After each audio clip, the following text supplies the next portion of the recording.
Well, we aren't far from hearing play ball, at least for youth sports in Indiana. State guidelines now allow practices and games, and tournaments are just about 2 weeks away for Hoosier kids. But game time will look different. Business of Health reporter Kylie Veleta tells us now about a new study that's shedding some light on what changes people really care about most. Kylie.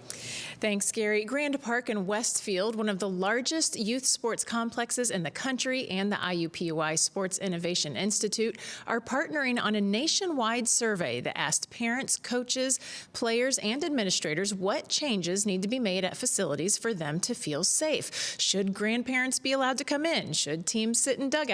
Would you answer a health screen to enter the park? The results are in from more than 10,000 respondents. Here to tell us more are William Knox, the director of Grand Park, and Dr. David Pierce, director of the IUPUI Sports Innovation Institute. Thank you both for being here today. Thanks for having us. William, I'd like to start with you. So this survey focused on 12 modifications that facilities are considering as youth sports start to ramp back up. Can you give us an idea of what people were asked and why their answers are so important? Yeah, we were very fortunate to work with Dr. Pierce and the Sports Innovation Institute to conduct this research. And what we found as we looked at reopening plans for many facilities and events throughout the country is that there were a lot of questions being asked of parents as to what would make them feel safe when they return to sports. So we looked at the 12 that were kind of compiled in many of those reopening plans, and we asked our own questions of what would make you feel safe once you return to our facility or once you return to playing in events. And it was questions related to event staff wearing masks and or dugouts being available. And we went to the point even to ask a question of, would you respond to a questionnaire or subject yourself to temperature checks when you return to the campus? Okay, and David, I understand you're still going through the results with a fine-tooth comb, but can you give us sort of a high-level picture, your first impression of what respondents are saying, which, interestingly, 91% of the respondents were parents. So tell us what you're seeing in these early results. Yeah, so some of the biggies that are just fundamentally important and really classify as things that, the more of this that people see, the more safe they feel, would be visible and increased sanitization practices by the venues. And then that includes like lobbies, common areas, high touch areas, but then also on the event operator side of things and the league side, the sanitization practices of playing areas and equipment.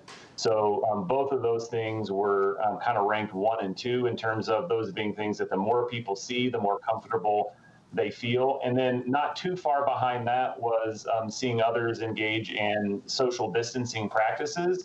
And then on a related note, also scoring very highly was treating event staff who are trying to enforce those social distancing policies with respect. Okay, very good. And I thought it was interesting. They were strongly against no spectators being allowed. So, William, let's go back to you and talk just a bit about the business side of things. 2 big issues here. One, this is costing facilities a lot of money to make these changes, but also consumer confidence, so to speak, where you have to keep your customer happy. So can you share your thoughts with us on those 2 points? Yeah, absolutely. This obviously there'll be significant costs associated with these enhancements as we continue to evaluate exactly what we do. For some facilities, it may not be as much. We're a 400-acre campus with a multitude of fields, so therefore it just amplifies that from our standpoint. We've already put ourselves in a position where we've cut a lot of our projections, but to your point, this is going to be paramount for us because this is going to instill confidence in our consumer that we provided a safe environment for them to come back and play. So these will definitely rise to the top from our standpoint of improvements that we still need to make here on campus. And we'll look at those not only for this year, but for the years to come.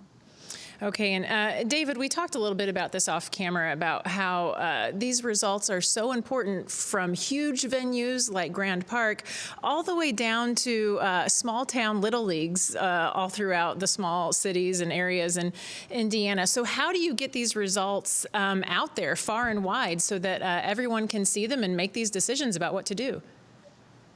Yeah, absolutely. We're going to work with our PR team here at Indiana University, and also in conjunction with William's team up there with the city of Westfield. And hopefully, if the indication of the number of respondents that we've got at over 10,000 is anything, hopefully we're getting this out into the hands of event and facility operators that we're really here trying to provide this as a service so that those folks really understand how parents are going to respond and how they feel about these different adaptations before they arrive. And David, we don't want to get too far into the weeds here, but you also just mentioned just minutes ago that you kind of teased out some more data with rec parents versus people involved in travel leagues, travel parents. What can you tell us about that? Yeah, I mean, generally speaking, the recreational parents, we could say, so ones that are not engaging in elite or travel competition, they see all 12 of the adaptations as much more important and much more fundamental to the experience, and they want to see those on a much larger scale in order to feel safe, whereas the travel parents had a different profile, so to speak, and they were much more willing to more quickly try to get things back to normal, so to speak. So it wasn't that they don't think that those adaptations should occur, they're just not quite as strong in their belief before they would feel safe engaging in that activity. Okay, and William, just a few seconds left, sort of closing thoughts. Practices are underway there at Grand Park, so kind of a soft launch of some of these adaptations. What are you seeing on the fields there right now? How are people responding? Yeah, we started back practices late last week, and next week we'll add a few more. And people are being very cautious. They understand that, we're going to roll this out slow as we get to the point where we can get back to tournaments. But it's good to have activity back on the campus. I think the kids are enjoying it. But everybody's been a little cautious, staying away from each other. A lot of our main areas on campus are still closed, so we'll evaluate those as we go through the process. Okay, well, David and William, thank you for being on the show today. Full results are coming within a few days, so we'll certainly be following up and sharing those results as they become available. Thanks again for being on the show. Thank you. Thank you, Kylie. Gary, back to you. All right, Kylie, thanks. Some interesting data indeed. Thanks very much.